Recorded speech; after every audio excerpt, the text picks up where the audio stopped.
आज मालूम है आपको क्या हो गया? एक ईमानदार ऑफिसर थे हमारे तेलंगाना रियासत में, जिनका नाम है सैयद अली मुर्तजा रिजवी। ईमानदार ऑफिसर, 99 बैच का आईएएस ऑफिसर है, बहुत ईमानदार, हमारे साथ भी काम कर चुके हैं। आज उनको मजबूरन 10 साल उनका सर्विस है, उनको मजबूरन आज वॉलंटरी रिटायरमेंट लेना पड़ा। पता है क्यों? क्योंकि रेवंत रेड्डी साहब को एक ख्वाब आया उनके दामाद को कि एक्साइज का टेंडर मेरे को चाहिए 500 करोड़ का, और मिनिस्टर है जुपल्ली कृष्णा राव, उनके बेटे को भी वही ख्वाब आया उसी रात को कि मेरे को चाहिए टेंडर।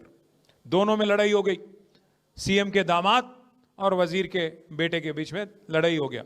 दोनों के बीच में फंस गया कौन बेचारा? रिजवी साहब आईएएस। उनको आज मजबूरन 10 साल उनका सर्विस है, आगे वॉलंटरी रिटायरमेंट लेना पड़ा आज। किस वजह से?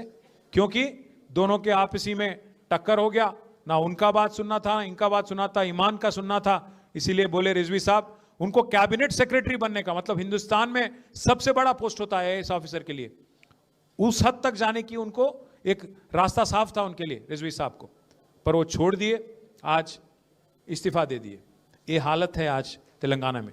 जब कोई आईएएस ऑफिसर का खुद का अगर कोई उनको नहीं बचा पा रहा वहां पे सेक्रेटेरिएट में, तो एक गरीब मुसलमान जो हमारे जुबली हिल्स में, जो हमारे रहमत नगर में, बोरेबंडे में, सोमाजीगुड़ा में, जिसको जो वादा किया गया था शेखपेट में, उनका क्या? तो इसीलिए मैं बोल रहा हूं, अगर कमजोर का आवाज मजबूत करना है तो सिर्फ एक गुलाबी झंडे से, केसीआर से होना है, किसी और से नहीं होना है। दूसरी बात,